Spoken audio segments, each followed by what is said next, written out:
Shahin academy school and কলেজের পক্ষ থেকে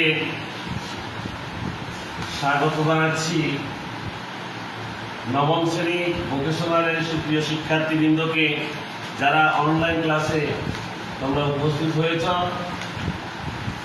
তোমাদের আজকের ক্লাস নিয়ে হাজির হয়েছি আমি মোহাম্মদ শামসুদ্দিন স্যার। তোমাদের আজকের ক্লাসের টপিক হচ্ছে ক্লজ অ্যান্ড সেন্টেন্স। আমরা প্রথমে আলোচনা করব ক্লজ নিয়ে। ক্লজটা কি? ক্লজ হচ্ছে এমন একটি শব্দ সমষ্টি যার মধ্যে একটি সাবজেক্ট এবং একটি প্রেডিকেট রয়েছে। এখানে আমি ইংরেজিতে লিখেছি a clause is a group of words that contains a subject and a predicate. A clause is a group of words. Clause হচ্ছে এমন একটি শব্দ সমষ্টি যাতে আছে একটি সাবজেক্ট এবং একটি প্রেডিকেট। তাহলে সাবজেক্টটা কি? সাবজেক্ট হচ্ছে কোন নাউন বা প্রোনাউন, বিশেষ্য বা তার পরিবর্তে যে সকল ওয়ার্ড ব্যবহৃত হয় সেগুলি হচ্ছে সাবজেক্ট। আর প্রেডিকেট, প্রেডিকেটে কি কি থাকে? প্রেডিকেটে দুটি অংশ, একটি হচ্ছে ভার্ব আর একটি হচ্ছে অবজেক্ট। এই দুটি মিলে প্রেডিকেট হয়। তাহলে কথাটি এমনই দাঁড়াচ্ছে যে সেন্টেন্সের মধ্যে একটি সাবজেক্ট, একটা ভার্ব এবং একটা অবজেক্ট থাকে, তাকে আমরা গ্রুপ অফ ওয়ার্ড বা ক্লজ বলতে পারি। সুপ্রিয় শিক্ষার্থীবৃন্দ, এবার আসি ক্লজ। এই ক্লজের প্রকারভেদ। How many kinds of clause? এখানে ক্লজটাকে আমি দুভাবে লিখেছি, দুই প্রকার। ক্লজটাকে তিন প্রকার হয়ে থাকে। এখানে প্রথম প্রকার আমি লিখেছি দ্য ইন্ডিপেন্ডেন্ট ক্লজ অথবা প্রিন্সিপাল ক্লজ। এই ইন্ডিপেন্ডেন্ট ক্লজের আরেক নাম হচ্ছে প্রিন্সিপাল ক্লজ। এই প্রিন্সিপাল ক্লজ কি? যেই ক্লজটি অন্য কোনো ক্লজের সহায়তা ব্যতীত, কারো সাহায্য ব্যতীত নিজের অর্থ নিজে প্রকাশ করতে পারে, তাকে বলা হয় ইন্ডিপেন্ডেন্ট ক্লজ বা প্রিন্সিপাল ক্লজ। আর অপর দিকে আরেকটা হচ্ছে ডিপেন্ডেন্ট ক্লজ অথবা সাবঅর্ডিনেট ক্লজ।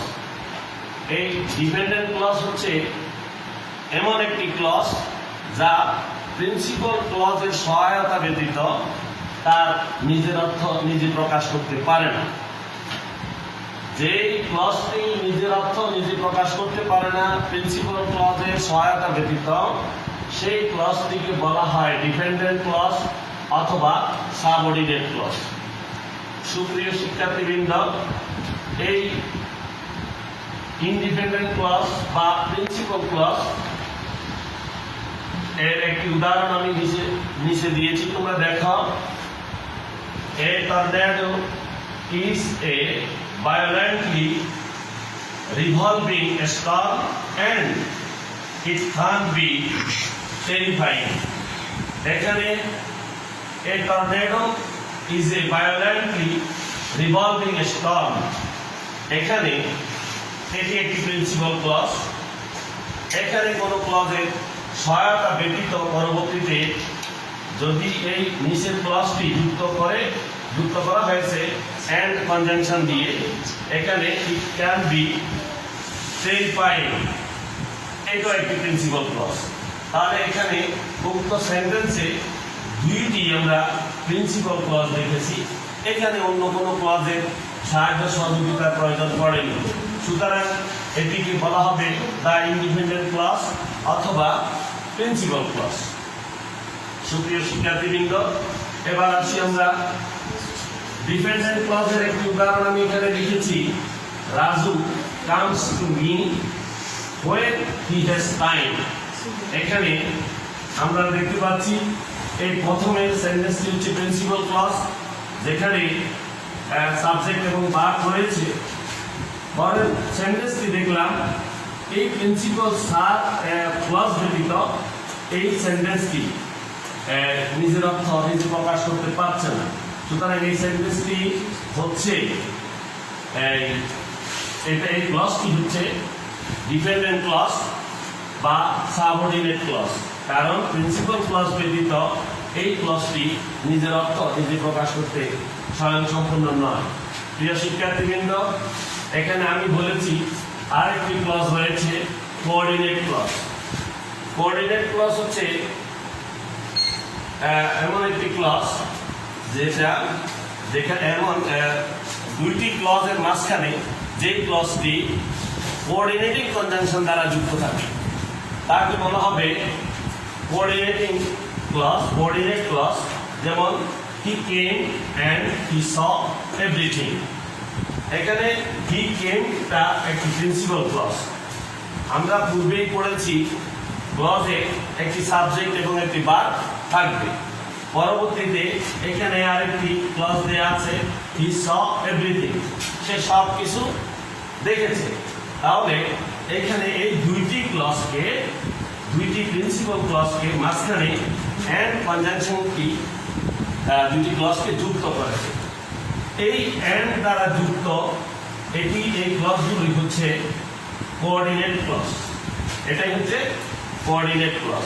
তাহলে আমরা আগামী দিন চেষ্টা করব যে ক্লজ সম্পর্কে জানতে এবং এগুলো উদাহরণ সহ আমরা বোঝার সক্ষমতা অর্জন করতে। সুপ্রিয় শিক্ষার্থীবৃন্দ, এবার আসছি আমরা সেন্টেন্সে। এই সেন্টেন্স হচ্ছে একটি শব্দগুচ্ছ, এক গ্রুপ অফ ওয়ার্ড, একটি শব্দগুচ্ছ। এটা একটা সেন্টেন্স।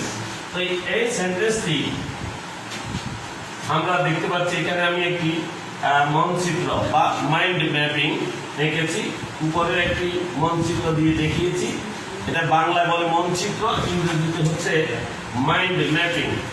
এখন নিচে আমি আরেকটি মাইন্ড ম্যাপিং দিয়েছি। এখানে সেন্টেন্স মূলত দুই প্রকার আমি এখানে দেখিয়েছি। একটা হচ্ছে মিনিং এর দিক থেকে, আর একটা হচ্ছে স্ট্রাকচারের দিক থেকে। এটা অর্থের দিক থেকে সেন্টেন্স 5 প্রকার এবং গঠনের দিক থেকে সেন্টেন্স 3 প্রকার।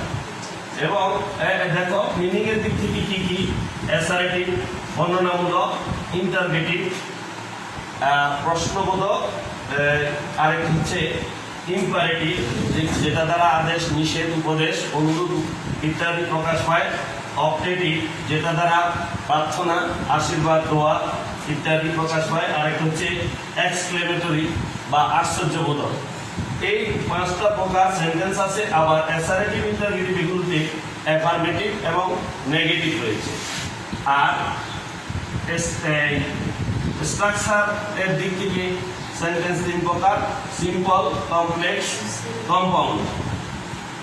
এই সিম্পল সেন্টেন্স হচ্ছে যে সেন্টেন্সের মধ্যে একটি মাত্র সাবজেক্ট এবং একটি প্রিডিকেট ভার্ব থাকবে, তাকে সিম্পল সেন্টেন্স বলে। আর কমপ্লেক্স সেন্টেন্স হচ্ছে যে সেন্টেন্সের মধ্যে একটি প্রিন্সিপাল ক্লজ থাকবে, 2 বা ততোধিক সাবঅর্ডিনেট ক্লজ থাকবে, সেটাকে বলা হবে কমপ্লেক্স সেন্টেন্স।